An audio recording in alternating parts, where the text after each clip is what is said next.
네, 복된 주일 아침입니다. 이 시간에 여기까지 나오신 여러분들 위해 하나님의 크신 은혜가 함께하기를 진심으로 기원합니다. 3월 들어서 말씀 일기 본문은 신명기를 읽어나가고 있습니다. 신명기는 어떠한 책인가, 어떠한 책인지를 잘 알고 읽어나가는 것과 그냥 순서에 따라서 읽는 것과는 차이가 있을 것입니다. 그래서 말씀을 살피기 전에 또 한 달 동안 신명기를 읽어나갈 텐데 신명기가 어떠한 책인지 좀 개괄적으로 알아보고 또 오늘 말씀 일기 본문은 신명기 5장을 근거로 해서 어떤 내용들이 있는지 좀 살펴볼까 합니다. 우선 교환에 보면 여러 가지 잘 설명되어 있는데요. 교환을 쭉 보시면서 따라오시면 될 것 같습니다. 신명기는 아시다시피 모세 오경 중에 마지막 책입니다. 모세 오경이라는 것은 모세가 하나님의 말씀을 기록한 글 5가지의 책 이렇게 이해하시면 되는데 창세기, 출애굽기, 레위기, 민수기, 신명기 성경 앞부분에 있는 5권을 모세 오경이라고 하고요. 그리고 이 신명기는 그 모세 오경의 5번째가 되는 그런 책이다라고 할 수 있습니다.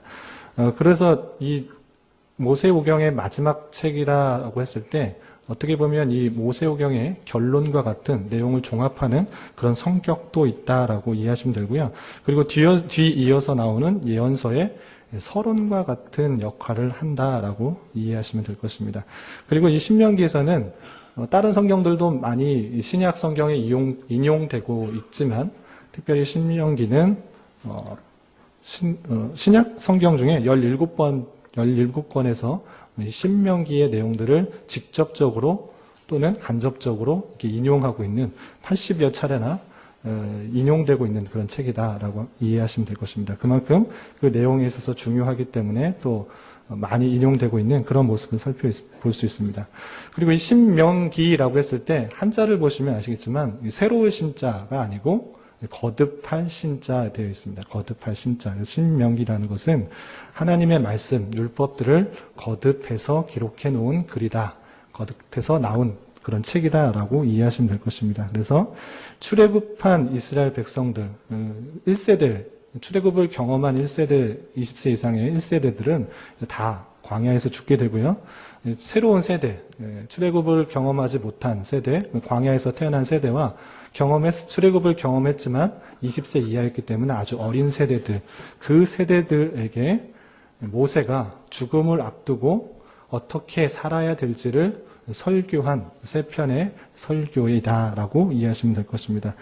그래서 이스라엘 백성들에게, 새로운 세대들에게 하나님의 말씀들을 다시 한번 설명해 주는 그런 성격이 있는 것입니다. 그래서 출애굽기에 나오는 것들, 또 레위기에 나오는 것들, 민수기에 나오는 내용들이 반복해서 나오게 됩니다.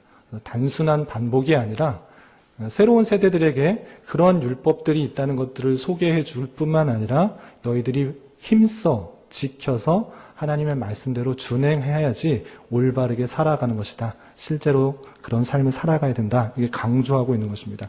그래서 새로운 세대들에게 그 율법들을 소개해 줄 뿐만 아니라 힘써 지키게 하기 위해서 다양한 수서법, 강조도 하고요.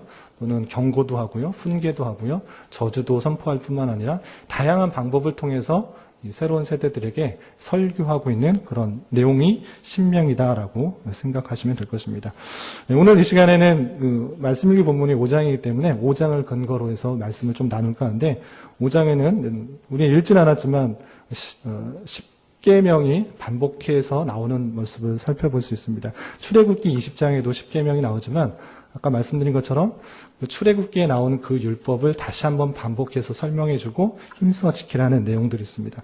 그래서 10계명의 내용이 강조되고 있지만 그 내용을 설명하기보다는 내용의 의미를 살펴보기보다는 백성들에게 왜 이렇게 율법을 지키라고 강조하고 있는가? 어떻게 강조하고 있는가? 왜 강조하고 있는가?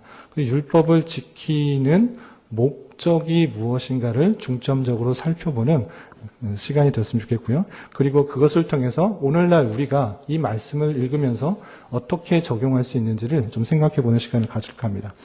첫 번째 5장 1절, 우리가 1절부터 6절까지 읽었는데 1절에는 이렇게 되어 있습니다. 1절, 모세가 온 이스라엘을 불러 그들에게 이르되 이스라엘아, 오늘 내가 너희의 귀에 말하는 규례와 법도를 듣고 그것을 배우며 지켜 행하라.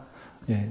이제 말할 것인데, 4장에서도 계속 말하고 있지만, 또 뒤이어서 계속 말하고 있지만 그런 규례, 법도 하나님의 율법들을 듣고 그것을 배우고 지켜 행하라고 명령하고 있습니다.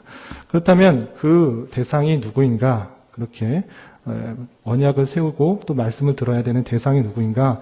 2절과 3절에서는 하나님께서 언약을 세우시고 그 언약에 따라서 그 율법, 법도를 지켜야 될 대상이 나오고 있는데 그것이 2절, 3절에 이렇게 나와 있는 것입니다. 2절, 3절 읽어보면 우리 하나님 여호와께서 호렙산에서, 이 호렙산이라는 것은 시내산과 혼용되어서 사용되고 있습니다. 호렙산에서 우리와 언약을 세우셨나니 이 언약은 여호와께서 우리 조상들과 세우신 것이 아니다. 오늘 여기 살아있는 우리 곧 우리와 세우신 것이다 라고 말하고 있습니다. 분명히 출애굽기를 보면 그의 2세대가 아닌 첫 세대 출애굽한 백성들과 호렙산, 시내산에서 이렇게 세우신 언약임에도 불구하고 모세는 그 조상, 우리 조상과 세운 것이 아니라 곧 우리와 세운 것이다. 강조하고 있는 모습을 볼 수 있습니다. 3절 하반절에 보면 살아있는 우리, 곧 우리와 세우신 것이다 라고 표현하고 있는 것입니다.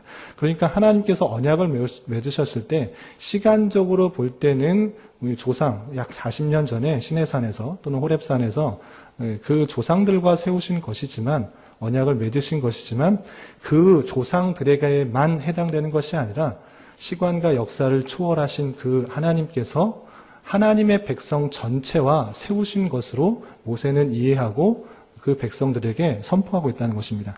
그렇기 때문에 출애굽한 2세대에게만 해당되는 그런 언약이 아니라 동일한 살아계신 하나님, 시간을 뛰어넘으시는 초월하시는 그 하나님께서 오늘날 우리와 함께 언약을 맺으신 것으로 이해를 해야 되는 것입니다.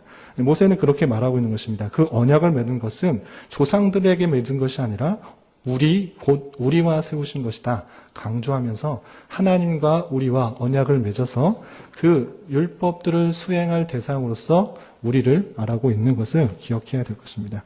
그래서 살아계신 하나님, 시공간을 뛰어넘으시는 그 하나님께서 언약을 오늘 우리에게도 함께 말씀하여 주시며 지키도록 권고하고 있다는 그 사실들을 잘 생각해 보아야 될 것입니다. 그리고 그 하나님이 어떠한 하나님인가를 설명할 때 6절에 이렇게 표현하고 있습니다. 나는 너를 애굽 땅 종되었던 집에서 인도하여 낸 내 하나님 여호와라. 하나님께서 어떠한 분이신지를 다시 한번 선포해 주고 있는데요. 애굽 땅 종되었던 집에서 인도하여 낸 하나님 여호와다. 그 언약의 주체, 언약을 맺으시는 그 하나님께서는 출애굽하게 하신 종되었던 것에서 구해내신 하나님이다라고 표현하고 있는 것입니다. 이 사실에서 우리는 두 가지를 생각할 수 있는데요. 첫 번째는 능력의 하나님께서 능력의 하나님이라는 것입니다. 무슨 말씀이냐면 출애굽할 때 어렸을 때 경험해 본 사람도 있겠지만 또 광야에서 태어난 사람들은 이해하지 못할 것입니다. 그렇지만 이 출애굽했다라고 했을 때는 10가지의 재앙을 통해서 구해냈다는 것입니다. 그만큼 능력의 하나님, 모든 신들이라고 세상에 말하고 있는 여러 신들 따르고 믿고 기대하는 그런 신들을 보다 훨씬 더 뛰어난 하나님인 것들을 고백하고 있는 것입니다. 뿐만 아니라 종되었던 집에서 인도하였다라는 것은 구원의 하나님이라는 것입니다. 자신을 구원하신 그 하나님 또한 능력의 하나님 여호와께서 말씀하시는 것이다. 하나님의 그 언약을 맺으시는 주체가 능력과 전능과 구원의 하나님이시고 우리는 어떤 사람인가? 그의 구원을 받은 자, 하나님의 능력을 입은 자로 이해하면 될 것이라는 것입니다. 그러한 관계 속에서 이 언약이 하나님의 언약이 있는 것이고 그 지켜야 될 율법들을 설명하고 있는 것입니다. 우리가 읽진 않았지만 7절부터 21절까지는 잘 아는 십계명이 나와 있습니다. 그리고 또 우리가 매월 격월마다 첫 번째 주는 성찬식을 하기 때문에 우리가 설교 마치고 또 성찬 예식을 거할 때 십계명을 읽기 때문에 이건 자세하게 또 읽고 또 설명하지는 않겠습니다. 그렇지만 이 십계명의 내용은 아주 중요한 내용인 것입니다. 우리가 잊지 말아야 될 내용, 신구약 내용들을 총화해서 우리가 무엇을 믿어야 되는가? 그 하나님께서 지켜야 될 율법들이 어디에 있는가라고 했을 때는 우리는 그 10계명에 담겨 있다라고 말을 해도 전혀 틀리지 않는 것입니다. 10계명은 아시다시피 하나님께서 직접 친히 두 돌판에 말씀을, 율법을 기록해서 주신 그런 내용들입니다. 성경에는 여러 율법들이 있습니다. 그냥 흔히들 율법의 종류해서 의식법이다, 시민법이다, 도덕법이다 이렇게 해서 예수님을 예표하는 그런 내용이 있고 그 당시에만 적용되는 내용이 있고 영원히 지켜야 될 그런 법들이 있는데 이 10계명은 영원히 우리들이 지켜야 할 내용으로서의 도덕법적 성격을 가지고 있는 그런 내용이기 때문에 반드시 알고 기억하고 지켜 행해야 되는 것입니다. 그 내용들은 잘 아시지만 1계명부터 4계명까지는 하나님과의 관계에 있어서 지켜야 할 규례들이 들어 있습니다. 그래서 여러 가지 내용도 있지만 정리를 하면 마음과 뜻과 정성을 다하여 하나님을 사랑하라는 것, 하나님을 온전히 생명을 다하여서 잘 섬겨야 될 것을 설명하고 있는 내용이고요. 5계명부터 10계명까지는 이웃과 하나님과의 관계가 아니라 하나님께서 주어진 우리의 여러 사람들과의 관계에 있어서 지켜야 할 규례들을 설명하고 있습니다. 그것을 요약하자면 내 이웃을 내 자신과 같이 사랑하라라는 것입니다. 이 두 궤로 나눠서 나올 수 있는 이 10계명은 말씀드린 것처럼 영원히 우리가 지키고 따라야 할 율법의 내용들, 또 신구약 성경의 모든 율법의 내용을 요약해 놓은 총하다라고 할 수 있습니다. 누가복음 10장 27절에서도 이 내용들을 예수님께서, 우리 주님께서 이렇게 요약해서 말씀하고 있는 것입니다.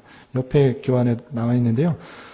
대답하여 이르되 내 마음을 다하여 목숨을 다하여 힘을 다하여 뜻을 다하여 주 너의 하나님을 사랑하고 또한 내 이웃을 내 자신과 같이 사랑하라 하였나이다. 예수님께서 어떤 것을 지켜야 되냐라고 말했을 때 성경에는 어떻게 표현되어 있느냐 물었을 때 그 제자가 이렇게 표현한 것입니다. 그 내용이 맞다라고 예수님께서 표현하신 것이죠. 그런 것처럼 하나님을 온전히 사랑하고 또 내 이웃을 내 몸과 같이 사랑하는 것, 이것이 율법의 총화, 신구약 내용의 총화의 내용이다라고 할 수 있습니다. 이 내용들은 하나하나 설명해 드리기에는 너무나 시간이 많습니다. 그래서 교리 교육 시간에 하나의 10계명의 내용을 가지고 또 1시간씩 이렇게 설명하는 시간이 있으니까 그것을 이용해서 하시면 되고, 오늘의 내용의 초점은 그 내용 하나하나의 내용이 의미하는 것이 무엇인가 보다는 왜 이렇게 강조하고 있는가에 초점을 두고 생각해 보았으면 좋겠습니다. 7절부터 21절까지는 영원히 지켜야 할 도덕법으로서의 10계명에 대해서 설명하고 있고요. 그렇게 10계명을 말했을 때 백성들의 반응, 하나님의 말씀에 대한 백성들의 반응이 22절부터 33절까지 나옵니다. 우선 지파의 수령들과 장로들은 이 말씀을 듣고 27절에 이렇게 말하고 있습니다. 27절에 보면 당신은 가까이 나아가서 우리 하나님 여호와께서 하시는 말씀을 다 듣고 우리 하나님 여호와께서 당신에게 이르시는 것을 우리에게 전하소서. 우리가 듣고 행하겠나이다 하였다라고 되어 있습니다. 실제로 하나님의 말씀을 듣는 것을 두려워하고 나는 그렇게 들을 수 없습니다. 하나님의 말씀, 하나님의 임재를 경험하면 죽을까 두려워하니 모세 당신이 다 듣고 우리에게 전해 주십시오. 우리에게 전해 주시면 우리가 다 듣고 행하겠습니다. 이렇게 말하는 것입니다. 이 말씀을 듣고 하나님께서는 28절 그리고 31절에 그 말씀이 옳다. 그렇게 하는 것이 잘한 것이다. 그리고 기대를 이렇게 표현하고 있습니다. 28절, 29절에 보면 그 말이 옳도다. 다만 그들이 항상 이 같은 마음을 품어 나를 경외하며 내 모든 명령을 지켜서 그들과 그 자손이 영원히 복받기를 원하노라. 31절에 너는 여기 내 곁에 서 있으라. 내가 모든 명령과 규례와 법도를 내게 이르리니 너는 그것을 그들에게 가르쳐서 내가 그들에게 기업으로 주는 땅에서 그들로 이것을 행하게 하라. 하나님께서 모세에게 지시하는 말씀입니다. 그리고 교환을 넘겨보시면 32절부터 33절까지 하나님께서 그 이스라엘 백성들의 반응을 좋게 여기시고 모세는 이렇게 32절과 33절에 당부하고 있습니다. 그런즉 너희 하나님 여호와께서 너희에게 명령하신 대로 너희는 삼가 행하여 좌로나 우로나 치우치지 말고 너희 하나님 여호와께서 너희에게 명령하신 모든 도를 행하라. 그리하면 너희가 살 것이요 복이 너희에게 있을 것이며 너희가 차지한 땅에서 너희 날이 길리라 라고 말하면서 계속해서 주신 하나님의 율법, 하나님의 말씀을 잘 지켜 행하라고 강조하고 있는 것입니다. 5장에서 내용들을 이렇게 간략하게 요약했습니다. 정리했는데 5장에서 뿐만 아니라 모세는 이 전체에 걸쳐서 신명기 34장 전체에 걸쳐서 계속적으로 강조하는 것이 무엇인가? 초대에도 잠깐 언급했다시피 하나님의 율법들이 이러한 것이기 때문에 너희는 심써 지켜 행하라 라고 말을 하고 있는 것입니다. 그런데 그렇게 단순히 지켜 행하라고 하는 것이 아니라 말씀드렸다시피 다양한 수사학적 방법을 사용하고 있다는 것입니다. 많은 복들을 설명하고 있는 것입니다. 우리가 좀 전에 읽었던 것처럼 32절, 33절에서도 모든 도를 행하면 너희가 살 것이다. 너희에게 복이 있을 것이다. 너희 차지한 땅에서 너희 날이 길 것이다. 이라고 말을 하고 있는 것입니다. 그렇기 때문에 이스라엘 백성들, 또 오늘날의 우리에게 있어서 착각하지 말아야 될 것 중에 하나가 무엇이냐면 율법을 잘 지키게 되면 오래 살 수 있고 복이 내게 있고 또 차지한 땅에서 날이 길게 될 수 있겠구나. 하나의 그 땅에서 번영하기 위한, 잘 살기 하기 위한 그런 목적을 가지고 하나의 수단으로 사용할 수 있다라는 오류가 있다라는 것이죠. 분명히 말하건대 목적과 수단을 혼동하는 일이 없어야 된다는 것입니다. 모세는 계속적으로 율법을 잘 지킬 때 또는 잘 지키지 못할 때 받을 수 있는 복과 저주를 계속적으로 설명하고 있습니다. 그렇지만 그 복에 마음 뺏겨서 그 복이 목적이 되어서 율법을 잘 지키는 하나의 그 이유가 내가 번영하기 위해서, 복을 받기 위해서, 잘 살기 위해서 하는 것은 아니라라는 것을 알아야 되는 것입니다. 우리가 먼저 5장에서만 살펴봐도 하나님의 율법들, 하나님의 말씀을 잘 지킬 때 어떠한 복들이 있는가 이렇게 설명하고 있습니다. 9절에서 보면 십계명에서 설명하고 있는 그런 말씀인데 9절 중반절을 보면 하나님 말씀을 지키지 않을 때 받게 되는 벌에 대해서 이렇게 표현하고 있습니다. 9절 중반절을 보면 여호와는 질투하는 하나님인즉 나를 미워하는 자의 죄를 갚되 아버지로부터 아들에게 3, 4대까지 이르게 하거니와 라는 표현이 있습니다. 그렇게 할 정도로 3세대까지 벌을 내릴 만큼 그것을 잘 지켜라 라고 하는 그런 모습들도 있고요. 그리고 그냥 이어서 10절에서 보면 나를 사랑하고 내 계명을 지키는 자에게는 1000대까지 은혜를 베푼다. 이렇게 율법을 잘 지켰을 때 은혜를 언제까지 베푸는가를 보여주고 있습니다. 그뿐만 아니라 16절에서도 약속 있는 첫 계명이라고 알려지는 부모를 공경하라는 그 말씀에 이렇게 약속하고 있는 것입니다. 16절을 보면 너는 내 하나님 여호와께서 명령한 대로 내 부모를 공경하라. 그리하면 내 하나님 여호와께서 내게 준 땅에서 내 생명이 길고 복을 누리리라. 부모를 공경하게 된다고 하면 하나님께서 약속하신 것이 무엇인가? 내게 준 땅에서 내 생명이 길고 복을 누린다라고 하는 그런 말씀입니다. 그런 말씀을 주시면서 계속적으로 그 율법, 그 말씀을 지키라고 하고 있는 것이죠. 뿐만 아니라 29절 아까서 말씀드린 것처럼 모든 도를 행하게 되면 너희가 살 것이다. 복이 너에게 있을 것이다. 라고 계속적으로 강조하고 있는 것입니다. 이렇게 하나님의 율법, 하나님의 말씀을 지켜 행하라고 하는 표현들이 5장에만 있는 것이 아니고요. 4장, 그 옆에 구절 보면 제가 그냥 빨리 읽으면서 찾아본 것들이 이렇게 되어 있습니다. 4장, 그리고 5장, 6장, 그리고 8장, 13장, 16장, 24장, 26장 등등등 계속적으로 그 율법을 지켜 행하라고 강조하고 있고 그것에 따른 복들을 설명하고 있는 것입니다. 그리고 여러분들도 잘 알고 있는 그런 장은 신명기 28장. 네가 들어가도 복을 받고 나가도 복을 받고 왜냐 모든 명령을 지켜 행할 때 그런 많은 복들을 받게 될 것이다. 1장 28장 1절부터 19절까지 설명하고 있고요. 또 20장부터 68절까지 마지막 절까지는 하나님의 그 율법들을 지키지 않으면 악을 행하면 받게 되는 저주에 대해서 계속적으로 강조해서 표현하고 있는 것이죠. 그렇다면 왜 이렇게 모세가 복과 저주를 말하면서 율법을 지키다고 말을 하고 있는가? 율법을 지키는 의미가 무엇인가? 율법을 지키는 목적이 무엇인가를 잘 알아야 된다는 것입니다. 아무 생각 없이 그냥 강조하고 있으니까, 또는 복을 받기 위해서, 장수하기 위해서 이렇게 지키는 것이 아니라 하나님께서는 이 율법을 지킴으로 해서 원하시는 것들이 있다라는 것입니다. 그것을 좀 몇 가지로 정리하면 좋겠습니다. 첫 번째는 4장 14절에 잘 나와 있습니다. 어제 말씀이기 본문인데요. 4장 14절 4장 14절 말씀을 함께 읽어보도록 하겠습니다. 4장 14절 말씀 함께 봉독합니다. 시작. 그때에 여호와께서 내게 명령하사 너희에게 규례와 법도를 교훈하게 하셨나니 이는 너희가 거기로 건너가 받을 땅에서 행하게 하려 하심이니라. 여러 율법들을 주셨는데 그것은 단순히 광야에서만 지키는 것이 아니고 너희가 들어갈 그 가나안 땅, 약속의 땅에서도 지켜 행하게 하려 하심이다라는 것입니다.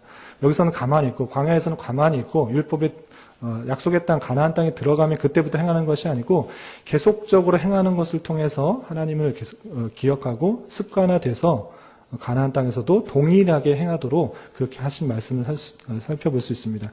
이것을 신약적으로 적용한다면 이렇게 이해할 수 있습니다. 우리가 행동하는 그런 여러 율법의 내용들, 그것은 이 땅에서만 우리가 살고 있는, 발을 땅에 붙이고 살고 있는 동안에만 사용되는 것이 아니라 천국에서도 나중에 죽어서 하나님을 만나게 된 그런 순간에까지도 동일하게 적용될 수 있는 그런 백성의 모습이다라고 이해하면 되는 것입니다. 그러니까 우리가 죽어서는 이 땅에서는 그냥 아무렇게나 살다가 죽어서는 성화가 되고 영화가 되기 때문에 그때부터 하나님을 섬기는 모습이 완전히 새롭게 바뀐다라기보다는 연속성 가운데 우리가 하나님을 어떻게 섬기는지, 하나님을 깨닫고 이웃을 어떻게 사랑하는지를 훈련시키는 그런 장으로 있고, 그것이 동일하게 천국에 가서도 그런 습관들, 그런 행동들이 연속성 가운데 있게 된다라고 할 수 있는 것입니다. 그렇기 때문에 하나님께서는 이 땅에서 하나님의 율법들을 지킴으로써 하나님의 백성으로서의 지켜야 할 자세들을 훈련시키는 것이고, 이 죽음 이후에 우리가 하나님 영화가 되는 순간에서는 더 새롭게, 더 확실하게, 더 분명하게 그런 것들이 실현될 수 있는 것이다 라고 하는 것입니다. 그런 것처럼 이 연속성 가운데 그것들을 지키도록 해나가는 하나님의 율법이기 때문에 오늘날 그런 십계명에 주신 내용들을 의미들을 잘 살펴서 하나님을 온전히 사랑하고 이웃을 사랑하는 그런 내용들을 해나가야 될 것이다 라고 이해하면 됩니다. 두 번째는 4장 6절, 이것도 어제 말씀이 본문이었네요. 4장 6절에 이렇게 되어 있습니다. 4장 6절 함께 읽어보겠습니다. 시작. 너희는 지켜 행하라. 이것이 여러 민족 앞에서 너희의 지혜요 너희의 지식이라. 그들이 이 모든 규례를 듣고 이르기를 이 큰 나라 사람은 과연 지혜와 지식이 있는 백성이로다 하리라. 예, 여러 율법들을 말하면서 지켜 행하라 라고 했는데 그 이유, 그 목적이 무엇인가를 이렇게 표현하고 있는 것입니다. 이것이 지켜 행하는 것이 여러 민족 앞에서 하나님을 알지 못하는 그런 민족들 앞에서 너희의 지혜다, 너희의 지식이다 라고 표현하고 있는 것입니다. 우리의 지혜가 무엇인가, 우리의 지식이 무엇인가, 우리가 살아갈 힘, 살아갈 능력, 살아갈 중심이 무엇인가, 이 세상을 살아갈 때 어떤 지혜와 지식을 가지고 살아가는가, 그러할 때에 율법, 하나님께서 주신 말씀을 지켜 준행하는 것이 너희의 지혜와 지식이다라고 표현하고 있는 것입니다. 잘 아는 말씀 잠언서 1장 7절에는 동일하게 이렇게 표현하고 있습니다. 여호와를 경외하는 것이 지식의 근본이다. 하나님을 경외하는 것, 그것이 우리가 살아갈 힘이고 능력이고 지식과 지혜가 된다라고 표현하고 있습니다. 뿐만 아니라 마태복음 7장 24절에서는 주님께서 이렇게 표현하고 있습니다. 그러므로 누구든지 나의 이 말을 듣고 행하는 자는 그 집을 반석에 지은 지혜로운 사람 같다라고 표현하고 있는 것입니다. 당장에 우리가 하나님의 말씀을 듣고 이웃을 사랑하고 하나님을 섬기는 것, 이 세상에서 살아가는 데에는 참으로 불편하고 어리석고 쓸데없는 일처럼 보입니다. 그렇지만 그것이 아니라 하나님께서는 율법을 듣고 준행하는 그 지켜 행하는 것을 통하여서 우리가 하나님의 말씀에 기초하여서 온전히 사는 것이고, 그것을 통하여서 참된 지혜와 지식들이 나타나고 깨닫게 된다라고 표현하고 있는 것입니다.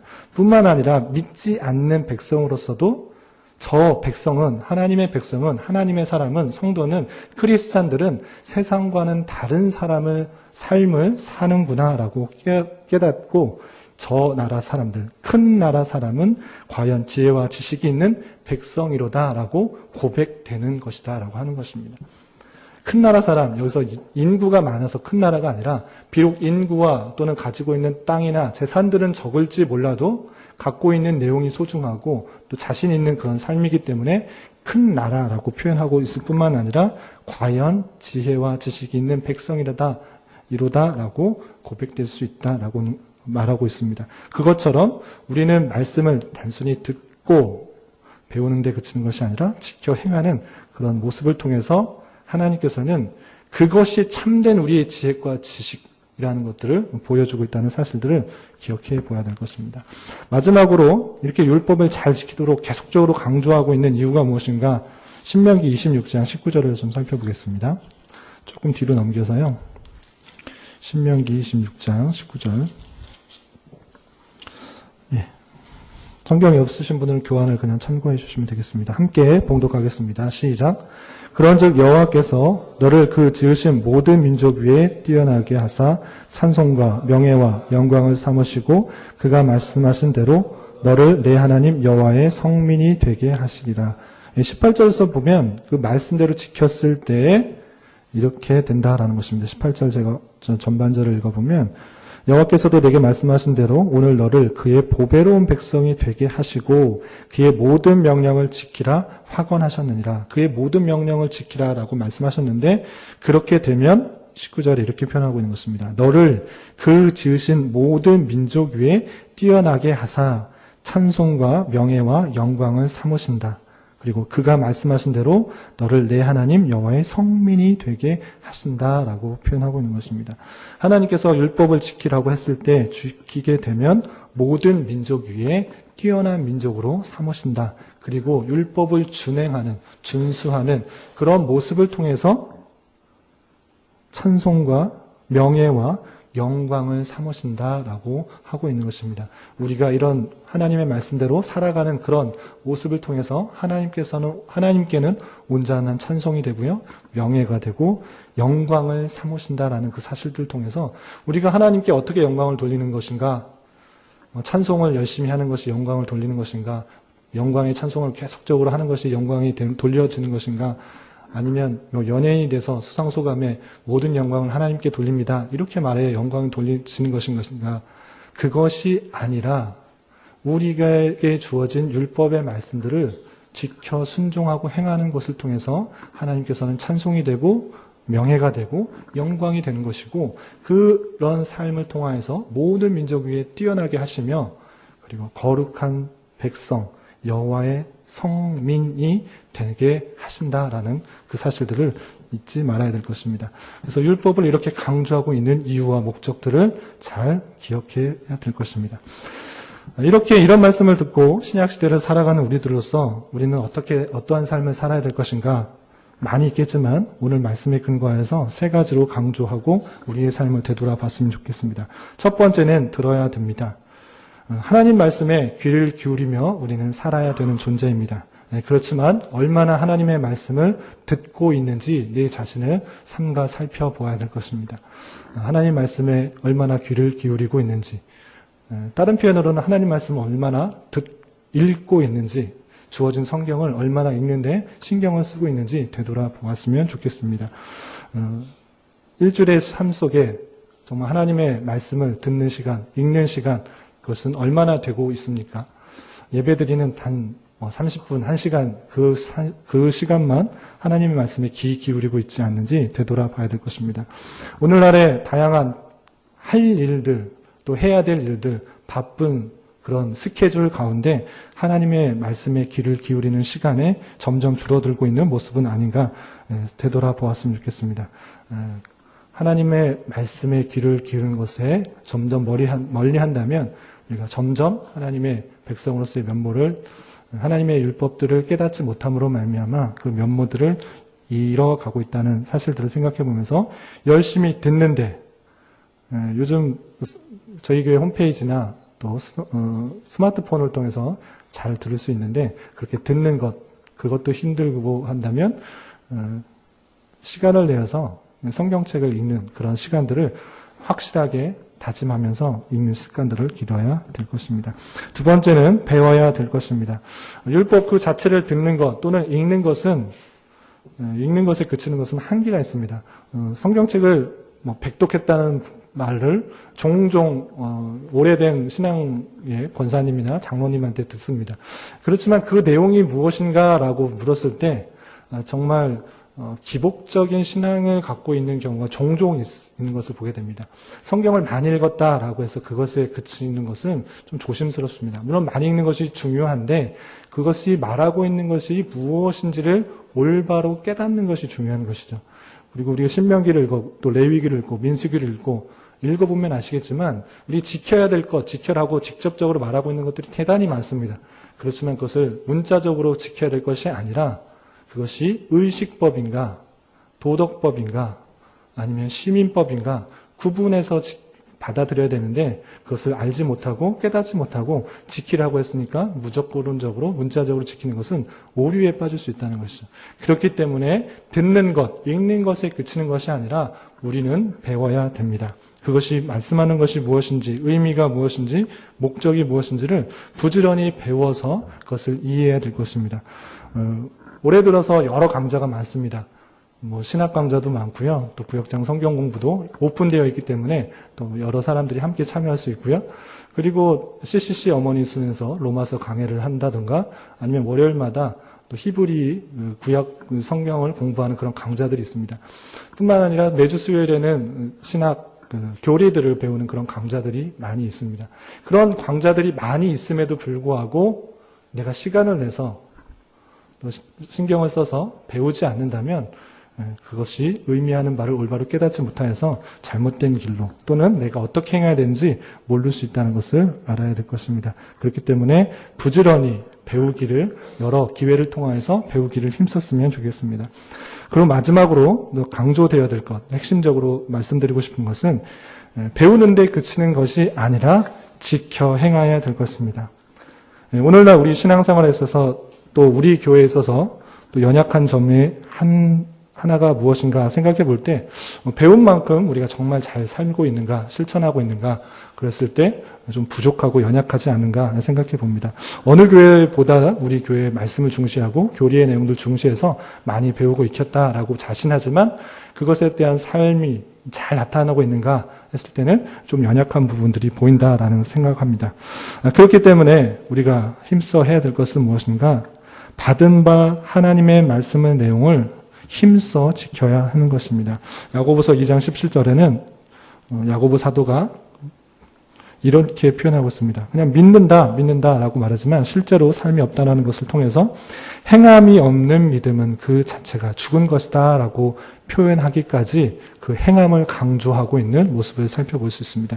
그러한 것처럼 우리가 많이 듣고 배우고 익히고 했을 때 그 삶이 내 삶에 어떻게 나타나야 될 것인가를 고민하며 또 실제 배운 말씀들을 실천할 수 있는, 살아갈 수 있는 그런 노력을 해야 될 것이고 그 노력 가운데 하나님의 은혜가 있기를 계속적으로 기대하고 구해야 되는 것입니다.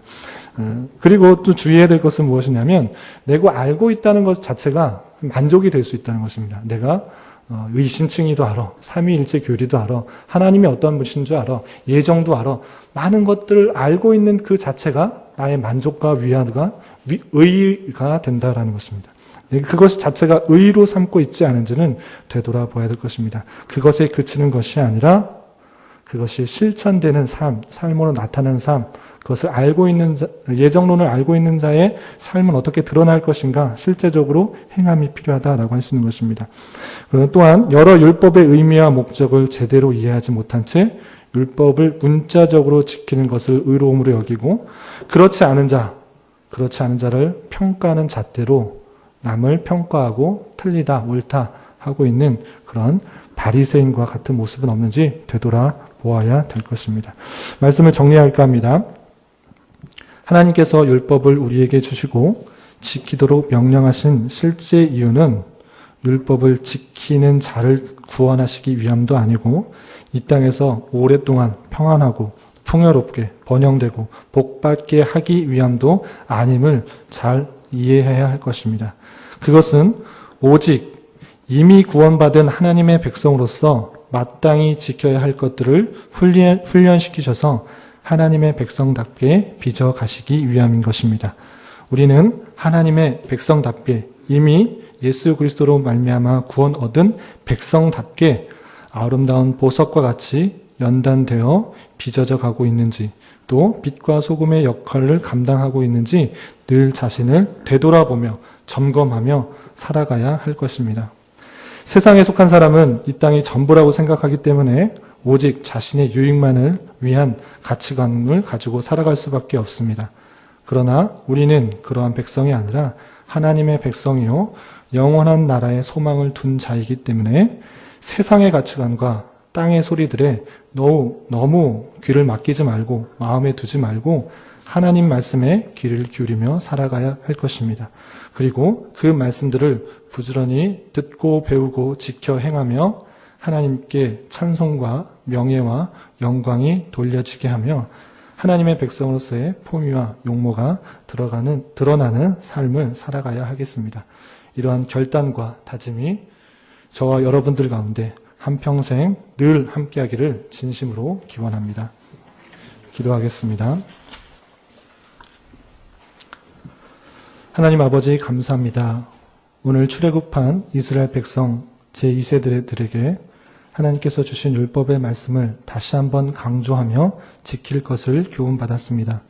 이런 말씀을 대하는 자로서 더욱 우리의 삶의 자리에서 주님의 말씀을 기준하여 살아가게 다짐하게 하시고 부지런히 듣고 배우며 지켜 행하여 주님의 아름다운 백성의 면모를 지니며 연단되어 살아갈 수 있도록 인도하여 주시옵소서. 이제 예비된 성찬으로 나아갑니다. 택하신 백성을 향한 주님의 사랑을 잘 깨닫는 은혜의 시간이 되게 하옵소서. 예수님의 이름으로 기도드리옵나이다. 아멘.